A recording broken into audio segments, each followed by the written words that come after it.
Hi friends, welcome back to my channel. I thought it would be fun today, and Kevin agrees, to do a little bit of an informal, unfiltered catch up with you all. It's been a little bit since we have just done a little chatty catch up, and I figured this was the perfect time to do it. We're looking ahead at the new year very soon here, as we have just entered the month of December. And so I've just been thinking about the goals that I set at the beginning of the year and all the things that have just changed under the course of the last 365 days. So I would love to talk about it. So we are going to do just that. The first thing I feel like that deserves a little attention that has changed in this past year is my job. So I changed career paths, something that I was not anticipating at the start of the year. So I have been working on and off in marketing since I was in school, and I graduated college. I went to Westmont College in Santa Barbara, and I graduated in 2017. I was class of 2017. I graduated in December of 2016. And while I was in school, I did a few marketing internships. I started working as a media and marketing assistant for a luxury real estate team in Santa Barbara. And so I was kind of in the marketing world for a bit. I took a detour for a little bit into the coffee realm, and I actually worked as a manager for a coffee chain here in Carson City for a little bit. Both my husband and I worked in the same industry for a while, and then I took a detour back into kind of the marketing world broadly, but I decided to try my hand at sales for a little bit. I ended up working in sales, which you can see this video of me explaining what a account executive does for a living and what that even means as a position. But I was an account executive for 3 years, just shy of 3 years, and I kind of organically within that position transitioned back into digital marketing. And digital marketing, I found I had a real love and desire to continue to pursue down that career path. I did that and ended up being hired for just a dream company of mine. It's a marketing agency that is so creative. They are based out of the Midwest, and so I started working for them. I was officially hired on May 4th, and I started working for them. My first day was like late May, and so I've been working now for about 6 months for them and have loved it. Loved every bit of it so far. It is a remote position, but since they're based out of the Midwest, I fly into Chicago once a quarter for our quarterly team days, and I drive to Indiana where the office is based with some coworkers. I'll usually catch a ride while I'm down there. So that is kind of my work situation right now. So it's fully remote. I'm a digital marketing specialist. And so that's why on this channel, you'll see a lot of work from home style vlogs, because that is what my life consists of from Monday to Friday. All things in the work category are just 10 out of 10 right now. So we are really thriving in that area of life.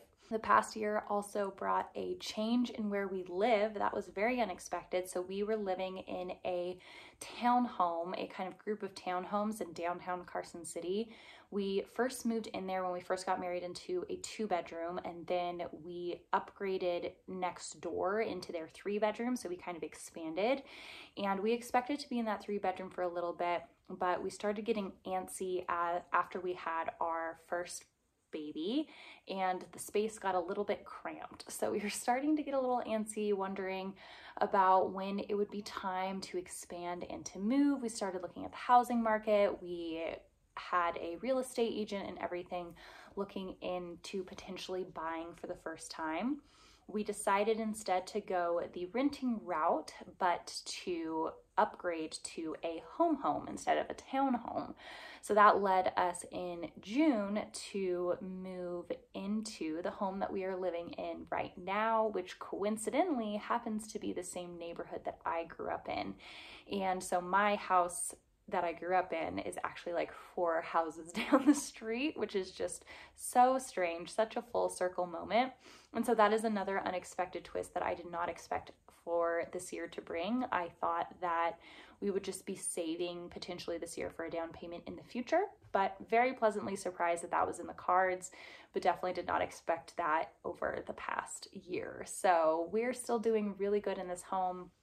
We don't foresee ourselves moving when our lease expires, because it's just a year-by-year lease. You can go monthly, but then that spikes the price of the monthly of your rent by a considerable amount. So I am thinking what it looks like is that by June of next year, we'll just end up renewing for another year and then take things after that, because I knew that when we moved in here, we would be here at least 2 years at the very, very minimum. Our goal is to buy a home soon-ish, but we are currently saving for that down payment. So that is a big financial goal of ours right now, is just to save for the down payment. So speaking of financial goals, that has been kind of a big thing on our radar for the past few years. We decided in 2020 to go through a whole financial makeover for ourselves. So we got really into the financial piece, the Dave Ramsey approach of finances, and we paid down all of our debts over the course of about 2 years it took us. We ended up downgrading our vehicles so that we didn't have car payments and all the full nine. We did it all in order to get debt free. And then we built up a 6-month emergency fund, which is kind of on the smaller end. I would actually like to boost that emergency fund a little bit.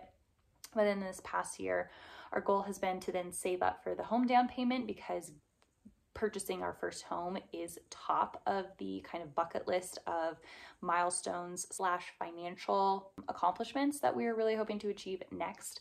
But then we're also kind of in the investment portion of finances as well, to just really optimize our retirement accounts, make a plan for it. But all of that is going really well so far. Very, very smooth. We, over the course of the year, saw our little baby boy Henry grow from a 3-month-old to a 13-month-old, or that's not even a 12-month growth. What even was he? He was just 2 months at the start of the year, and then he will be 14 months at the end of this year. Yes, there we go. 2 to 14 months.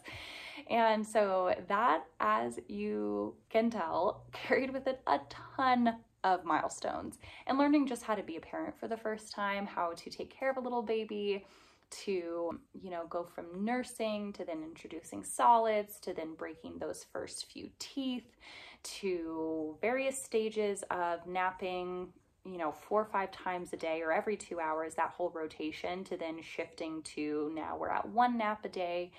And he has taken his first steps, still working on becoming a prolific walker. We're working on that, but he is just such a fast little spider monkey crawler that he is very comfortable with where he's at right now. But we have just seen him grow, and it's been so amazing to see his little brain develop, to see things click as he understands things. Definitely the beginning of the year was very scary when it came to February. He underwent RSV in February. He was just shy of 4 months old, and he was very, very sick for that month. It was so, so scary. And then he went through a 4-month sleep regression shortly after. So the beginning of the year was so hard with him, but just to see us grow from that section of the year to where we're at now is just night and day difference. I feel like we have such a good rhythm with him. The whole childcare thing, while I'm working, I get help 2 days a week, but the other 3 days are a bit of a handful with him at home. When things ramp up or I have a ton of meetings in a day, that's when it makes it super hard to keep him at home and to be flexible with meeting times and then with Henry's schedule. So we're still kind of navigating the whole childcare scenario. As we go to 2 kids, that would be a whole other ball game. So we'll just have to navigate and cross that bridge when we get there. Speaking of 2 kids, we are now approaching the time to where we're going to start trying for our second. And for my own mental sanity, I feel like I just needed the year of 2023 just to be, pregnancy free, just to be focused on Henry, on his first year of life, and on reaching all of those milestones, and just to know, okay, we're not going to have a baby in the year, but we are approaching the time to where we're going to start trying for baby number 2. So I am excited for that. I am nervous because you don't know, again, how the process is going to be. I know that the first time, as some of you may know from watching my previous videos, of the time where we were trying to conceive, that it took 7 months with Henry to conceive him, which was a hard roller coaster of emotions. So just going into the second baby You just don't know. Is it going to be fast? Is it going to be longer? Are we going to struggle more? Are we going to struggle less? The pregnancy is going to be different. There's the whole like birth trauma to think about as you go through another childbirth. And so it is just very overwhelming to kind of face all of those emotions. So that's kind of what I am doing now, is focusing on my mental state of just going through all of it, you know, for a second time. But by and large, the majority of the emotions are excitement and eagerness at what's laying ahead of expanding our family more. So that's what we're looking at going into 2024. So that's kind of just a brief update. I am so grateful for all that 2023 brought. My word of the year was build, and I feel like it was a good word to really represent how I am building my career, how I'm building my family, and how I'm building our home, our habits, our financial goals. It was all about kind of laying the bricks, laying the foundation for the life that we're building together. So I feel like it was definitely a pivoting in the first half of the year, and then it was a building in the second half of the year. I'm currently praying and thinking on what my word of the year will be for 2024, so stay tuned for when I share that shortly. I am also reflecting back on my previous words of the year and how those were embodied, so I think I'll do a full other video talking about words of the year and how they came about and just all the details when it comes to those, because I think it can be so interesting how your word of the year ends up embodying itself. So I am so excited that you watched this video. Thank you so much for sticking it out with me. If you made it this far to the very, very end, I am so grateful. It looks like my husband just got home because my dog is very excited about this. So that is my cue to wrap up. And I thank you again so much for watching. If you liked it, please remember to give it a little thumbs up and to subscribe to my channel for content that might be similar to this in the future. Thanks so much, and bye, friends.